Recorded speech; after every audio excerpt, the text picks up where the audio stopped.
Assalamualaikum warahmatullahi wabarakatuh. Perkenalkan, nama saya Alvina Hasanah, NIM 21 dari kelas A, akan menjelaskan RPP sebelum dan sesudah direvisi. Guna untuk memenuhi tugas UAS mata kuliah metodologi pembelajaran IPA. Dalam RPP yang saya buat sebelum revisi, sudah sesuai dengan model pembelajaran yang saya pilih, yaitu model Problem Based Learning. Tetapi dalam pemilihan submateri kurang sesuai dengan model PBL yang berkaitan dengan permasalahan. Dan dalam langkah pembelajaran pada RPP yang belum direvisi, juga belum ada pembagian sintak seperti tahap orientasi masalah sampai tahap evaluasi. Dari beberapa kekurangan RPP yang belum direvisi tersebut, saya melakukan revisi dengan mengganti sub materi yang lebih berkaitan dengan model PBL atau lebih berkaitan dengan permasalahan, yakni mengenai hama dan penyakit pada tanaman. Dalam RPP setelah direvisi masih menggunakan KD yang sama, yakni pada 3.7 menganalisis interaksi antara makhluk hidup dan lingkungannya, dan KD 4.7 menyajikan hasil pengamatan terhadap interaksi makhluk hidup dengan lingkungan sekitar. Tetapi pada bagian indikator pencapaian kompetensi dan tujuan pembelajaran, saya revisi agar lebih sesuai dengan submateri dan model PBL. Pada bagian langkah pembelajaran juga saya revisi karena belum terdapat pembagian sintak seperti tahap orientasi sampai tahap evaluasi.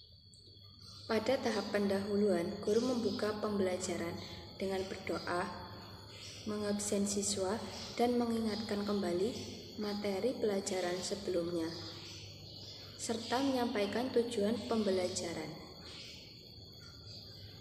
Pada tahap orientasi, guru memberikan contoh hama atau penyakit pada tanaman dengan menggunakan PPT, dan peserta didik memahami dan menganalisis hama atau penyakit pada tanaman.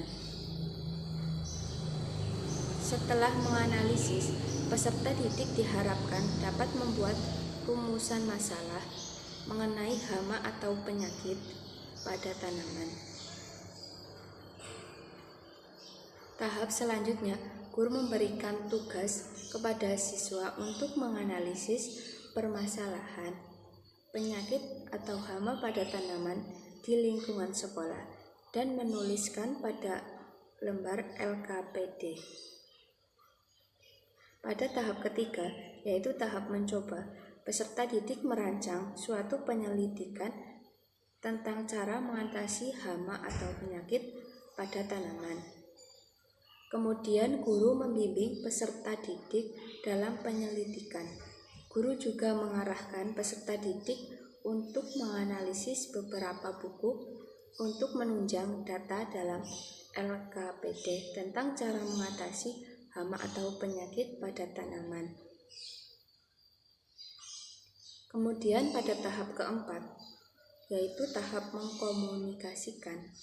Setelah peserta didik selesai melakukan penyelidikan dan mencatat hasil pada LKPD, kemudian guru membimbing masing-masing kelompok untuk mempresentasikan data hasil diskusi. Setelah mempresentasikan data hasil diskusi, peserta didik membuat kesimpulan dari data yang diperoleh. Pada tahap kelima, tahap analisis dan evaluasi.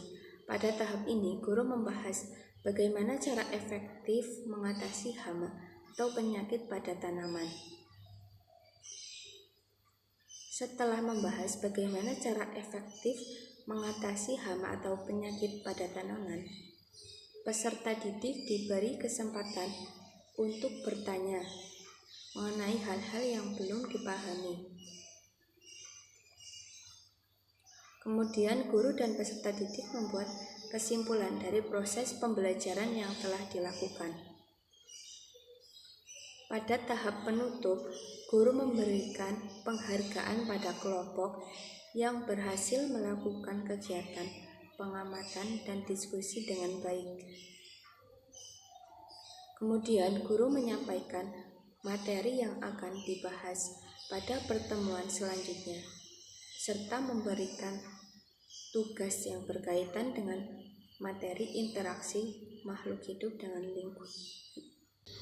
Kemudian, guru menyampaikan materi yang akan dibahas pada pertemuan selanjutnya, serta memberikan tugas yang berkaitan dengan materi interaksi makhluk hidup dengan lingkungannya.